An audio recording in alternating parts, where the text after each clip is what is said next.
तो दोस्तों, क्योंकि सांस भी कभी बहू थी के आज के एपिसोड की शुरुआत में समायरा ऋतिक और मुन्नी के साथ एक फन फोटोशूट कर रही होती है। वो ऋतिक से थोड़ा और रोमांटिक होने की जिद करती है और उसको मुन्नी को गोद में उठाने के लिए कहती है। तो ऋतिक बिना किसी हिचकिचाहट के मुन्नी को उठा लेता है और दोनों के बीच एक बेहद प्यार भरा पल साझा होता है जब ऋतिक मुन्नी के माथे पर चूमता है। इसके बाद समायरा अपनी फोटोग्राफी स्किल से बहुत खुश होती है और उन्हें वे तस्वीरें सोशल मीडिया पर पोस्ट करने के लिए कहती है। लेकिन मुन्नी बताती है कि उसका तो कोई अकाउंट ही नहीं है, जिसको सुनकर समायरा हैरान नजर आती है। इधर ऋतिक भी कहता है कि वो भी सोशल मीडिया पर ज्यादा एक्टिव नहीं है, लेकिन समायरा जिद करती है कि उन्हें यह करना पड़ेगा। तो ऋतिक आखिरकार मान जाता है और अपना पुराना अकाउंट एक्टिव करने का वादा करता है। इसके बाद समायरा चली जाती है। इधर मुन्नी भी मजाक में कोलैब करने की बात छेड़ देती है ऋतिक से। वहीं दूसरी तरफ मिताली को ब्यूटी पेजेंट कंपटीशन से बाहर निकाल दिया जाता है। आयोजक उसको बता रहे होते हैं कि वो डिस्क्वालीफाई हो गई है क्योंकि वो शादीशुदा है और उसकी एक बेटी भी है। तो मिताली झूठ बोलकर खुद को बचाने की कोशिश करती है कि वे उसके रिलेटिव्स हैं, लेकिन आयोजक सबूत के तौर पर तलाक से पहले की एक फोटो दिखाते हैं जिसमें मिताली, ऋतिक और टिम्सी साथ होते हैं। इधर मिताली को अपने झूठ और अतीत की वजह से बाहर कर दिया जाता है। वो गिड़गिड़ाती है कि उसे उसके टैलेंट के आधार पर आंका जाए, लेकिन आयोजक उसको धोखाधड़ी का केस करने की धमकी देकर वहां से निकाल देते हैं। वहीं दूसरी तरफ मिताली अपसेट हुई होती है और अपने दोस्त के साथ बैठी हुई होती है। तभी उसकी नजर ऋतिक के सोशल मीडिया अकाउंट पर पड़ती है। वहां ऋतिक ने मुन्नी के साथ वही वाली रोमांटिक फोटो पोस्ट की होती है। तो मिताली का गुस्सा 7वें आसमान पर पहुंच जाता है। उसको यकीन हो जाता है कि ऋतिक की इसी हरकत के कारण आयोजक ने उसके अतीत की जांच पड़ताल कर ली और उसको डिस्क्वालीफाई कर लिया। इसके बाद मिताली अपनी दोस्त से अपना दर्द और गुस्सा बांटती है। वो कहती है कि उसने अपनी शादी और बेटी की हर निशानी सोशल मीडिया से मिटा दी थी ताकि वो अपनी पहचान छिपा सके, लेकिन ऋतिक ने सब बर्बाद कर दिया। अब मिताली कसम खाती है कि वो ऋतिक को छोड़ेगी नहीं और उसकी जिंदगी बर्बाद करके ही दम लेगी। अगले सीन में गौतम दामिनी के पास आया हुआ होता है और उसको मनाने की कोशिश कर रहा होता है, लेकिन दामिनी नाराज होती है और कहती है कि गौतम बार बार वही पुरानी बात लेकर आ जाता है, जबकि अब कुछ नहीं हो सकता। उसे चिंता होती है कि गौतम ने नकुल को उम्मीद देकर फिर से तोड़ दिया है। वो साफ कहती हुई नजर आती है कि अब उन्हें गौतम पर भरोसा नहीं रहा। फिर वो कहती है कि वो खुश भी है कि माँ घर वापस आ गई है, लेकिन गौतम ये उम्मीद ना करे कि दामिनी और नकुल भी वापस आएंगे।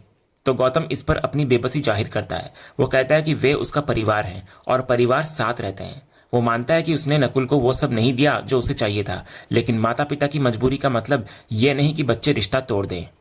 तभी इतने में नकुल वहां आ जाता है और गौतम को आईना दिखाता है। वो याद दिलाता है कि गौतम ने खुद अपने माता पिता से रिश्ता तोड़ा था और उनके खिलाफ केस लड़ा था, तो अब परिवार वाली बातें उसके मुंह से अच्छी नहीं लगती।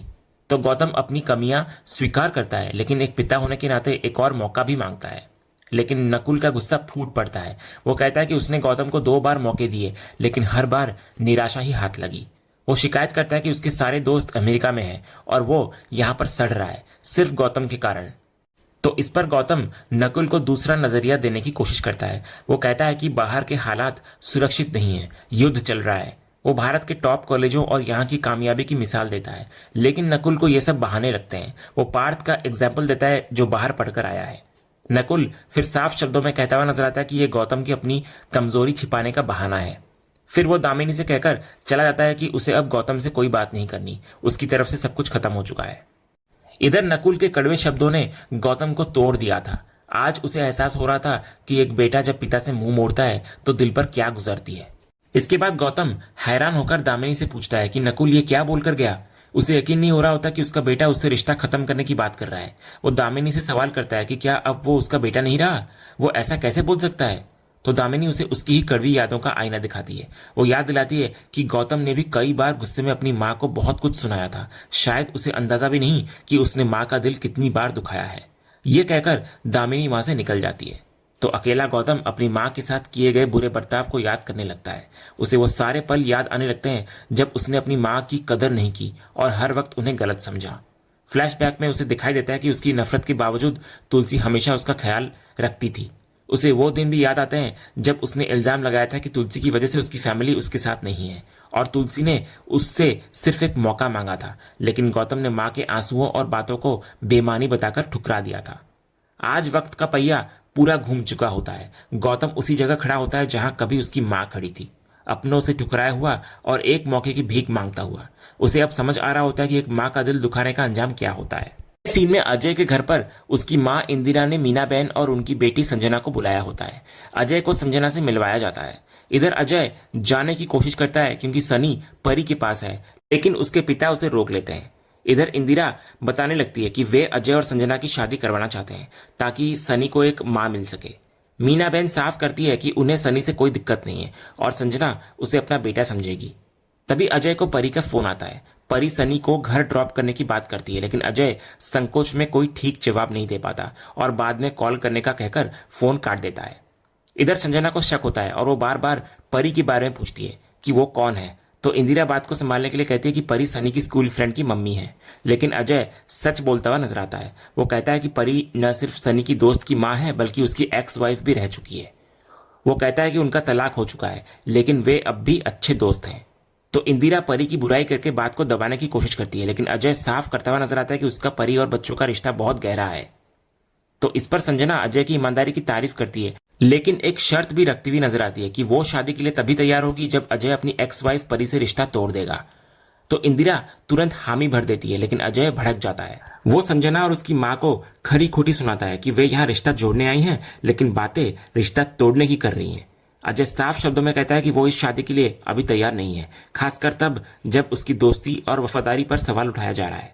तो संजना भी अपनी बात पर अड़ी रहती है। वो कहती है कि अगर अजय इस रिश्ते के लिए रेडी नहीं है तो वो भी इन शर्तों के साथ आगे बढ़ने के लिए तैयार नहीं है।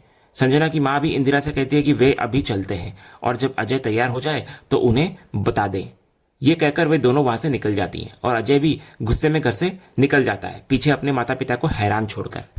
अगले सीन में मिहिर करण को अपने कमरे में बुलाता है और तुलसी को घर वापस लाने के लिए उसे थैंक यू कहता है।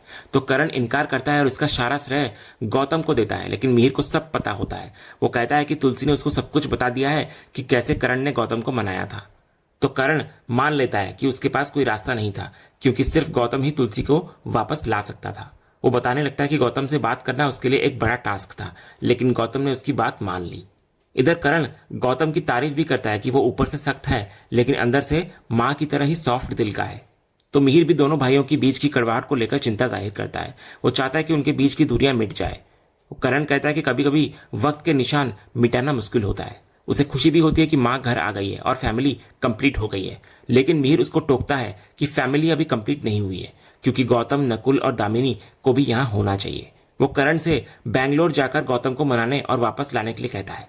तो करण इस पर हैरान होता हुआ नजर आता है, क्योंकि उसको लगता है कि गौतम उसकी शक्ल भी बर्दाश्त नहीं करेगा।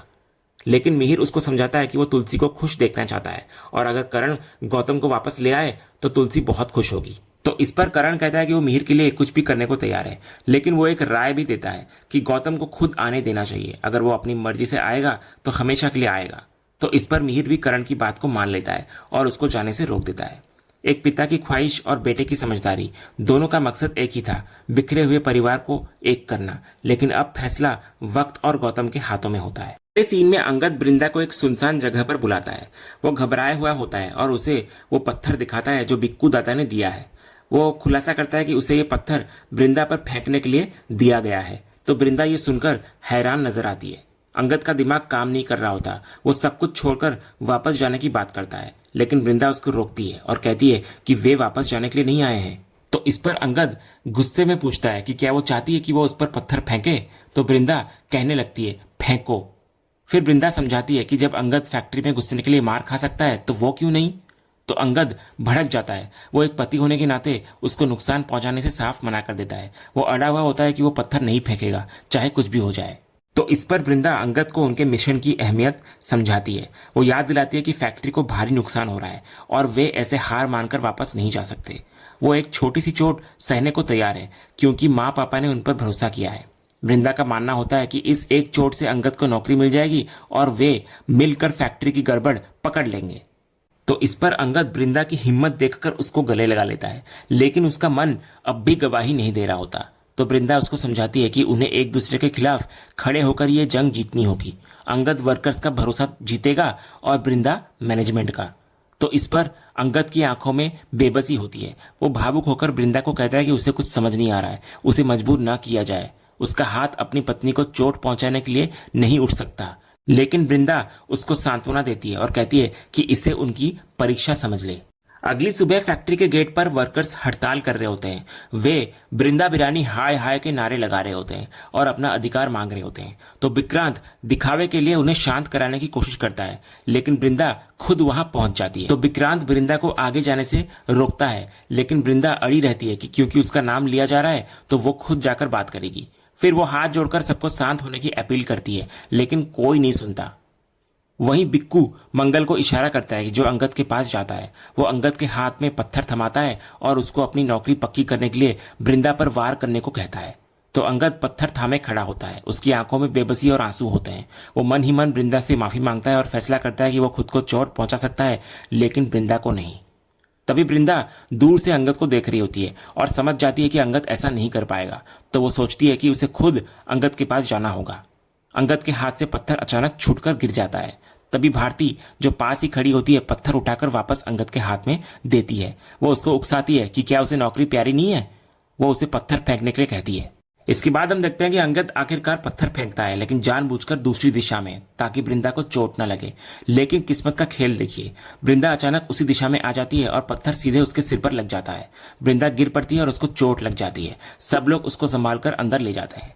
इधर अंगद ये देखकर हैरान नजर आता है। उसे अपनी आंखों पर यकीन नहीं होता, क्योंकि उसने तो पत्थर दूर फेंका था। वो मन ही मन पूछता है कि ये सब कैसे हो गया।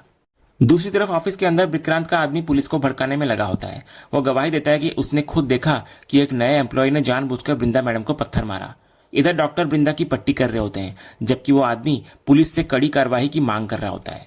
वहीं दूसरी तरफ बिक्कू और मंगल अंगद की बहादुरी की तारीफ कर रहे होते हैं। बिक्कू खुश होता है कि अंगद ने भरोसा कायम रखा और उसकी नौकरी पक्की कर दी जाती है। मंगल भी अंगद के निशाने की तारीफ करता है, लेकिन तभी नंदू वहां आता है और अंगद को एक जोरदार तमाचा जड़ देता है। वो अंगद को पूछता है कि उसने ऐसा क्यों किया, ये बहुत गलत था। वहीं दूसरी तरफ वापस ऑफिस में विक्रांत का आदमी पुलिस पर रिपोर्ट लिखने का दबाव बना रहा होता है, लेकिन बृंदा उसको रोक देती है। वो साफ कहती है कि उसे किसी के खिलाफ कोई शिकायत नहीं करनी, लेकिन पुलिस इसे गंभीर मामला बताती है। लेकिन बृंदा अड़ी रहती है। वो दलील देती है कि वो मैनेजमेंट और वर्कर्स के बीच की दूरी को और बढ़ाना नहीं चाहती। वो मानती है कि लड़ाई से नहीं, बातचीत से मामला हल होगा और ऐसे छोटे मोटे हादसों से फैक्ट्री बंद नहीं होनी चाहिए। तो बृंदा के दृढ़ निश्चय के आगे पुलिस को भी झुकना पड़ता है और वो वहां से चले जाते हैं। वहीं दूसरी तरफ नंदू को डर होता है कि अगर मैडम पुलिस के पास चली गई तो फैक्ट्री बंद हो जाएगी और सारे वर्कर्स भूखे मर जाएंगे। तभी मंगल कहता है कि उन्होंने नंदू का बदला लिया है, लेकिन नंदू को ऐसा बदला नहीं चाहिए जिससे सबकी नौकरी चली जाए। तभी बिक्कू नंदू की बात से सहमत होता हुआ नजर आता है। वो समझ जाता है कि अगर काम रुका तो मुसीबत सब पर आ जाएगी, इसलिए वो आंदोलन खत्म करने का फैसला करता है। इसके बाद बिक्कू अंगद की तरफ मुड़ता है और कहता है, लेकिन तूने आज अपना इम्तिहान पास कर लिया है, आज से तू हम में से एक है। वो मंगल को आदेश देता है कि वो सबको बता दे कि अब कोई आंदोलन नहीं होगा और मामला बातचीत से सुलझाया जाएगा। अगले ही पल हम अंगद को अकेले में देखते हैं, जहां वो जानबूझकर अपने हाथ को चोट पहुंचा रहा होता है, मानो वो खुद को सजा दे रहा हो। तभी बृंदा पीछे से आती है और उसको रोक लेती है। वो पूछती है, ये क्या कर रहे हो तुम, तुम्हें चोट लगी है? तो अंगद अपराध बोध से भरा हुआ होता है और कहता है, तुम्हें जो चोट पहुंचाई उसका क्या? लेकिन बृंदा उसको बताती है कि इसमें उसकी कोई गलती नहीं थी। उसने तो पत्थर दूर फेंका था, लेकिन वो खुद जानबूझकर उसके सामने आ गई थी ताकि वर्कर्स का गुस्सा शांत हो सके। तो ये सुनकर अंगद टूट जाता है और रोते हुए बार बार माफी मांगने लगता है। बृंदा उसको संभालती है और कहती है, सॉरी मत बोलो, हमारा प्यार ही हमारी ताकत है, इसे कमजोर मत पड़ने देना। वो उसको यकीन दिलाती है कि उसे ज्यादा चोट नहीं लगी है, बल्कि अंगद ने खुद को ज्यादा जख्मी कर लिया है। तभी अंगद बोलता है कि उसे समझ नहीं आ रहा कि यहाँ क्या हो रहा है। उन्हें आए हुए अभी कुछ ही दिन हुए और इतना सब कुछ हो गया, आगे क्या होगा उसे नहीं पता। लेकिन बृंदा उसको हिम्मत देती है। वो उसे उनके अतीत के संघर्षों की याद दिलाती है और कहती है कि उन्होंने हर मुश्किल का सामना एक साथ खड़े होकर किया है और हर लड़ाई जीती है। वो कहती है, इस बार भी हम नहीं हारेंगे। वो उसे उसकी पहली जीत की याद दिलाती है। उसे नौकरी मिल गई है। वो ये भी बताती है कि उसके जाने के बाद पुलिस आ गई थी और एक एम्प्लॉय ने उसके खिलाफ कंप्लेंट भी कर दी थी, जिसे बृंदा ने बहुत मुश्किल से रोका है। वो कहती है कि अगर वो कमजोर पड़ गया तो उसे कौन संभालेगा। फिर वो कहती है कि वे दोनों अलग रहकर भी एक दूसरे के खिलाफ खड़े होकर ये जंग जीत सकते हैं। वो अंगद से वादा लेती है तो अंगद भी वादा करता है। फिर दोनों एक दूसरे के गले लग जाते हैं। तभी हम देखते हैं कि नंदू की पत्नी दोनों को देख लेती है। इधर अंगद तुरंत खतरे को भाप जाता है। वो बृंदा को चेतावनी देता है कि वे पकड़े गए हैं और उसे बिना पीछे मुड़े चुपचाप वहां से निकल जाने को कहता है। वृंदा के जाते ही नंदू की पत्नी अंगद के सामने आकर खड़ी हो जाती है और इसी सीन के साथ आज का ये एपिसोड यहीं खत्म होता है। तो दोस्तों, आज का ये एपिसोड और इसका अपडेट आपको कैसा लगा, अपनी राय हमें कमेंट बॉक्स में जरूर बताएं। अगर आपको आज का ये वीडियो पसंद आया हो तो वीडियो को लाइक करें, शेयर करें और हमारे चैनल को सब्सक्राइब करके बेल आइकन जरूर दबाएं, ताकि क्योंकि सांस भी कभी बहू थी के अगले धमाकेदार एपिसोड का अपडेट आपको सबसे पहले मिले। धन्यवाद।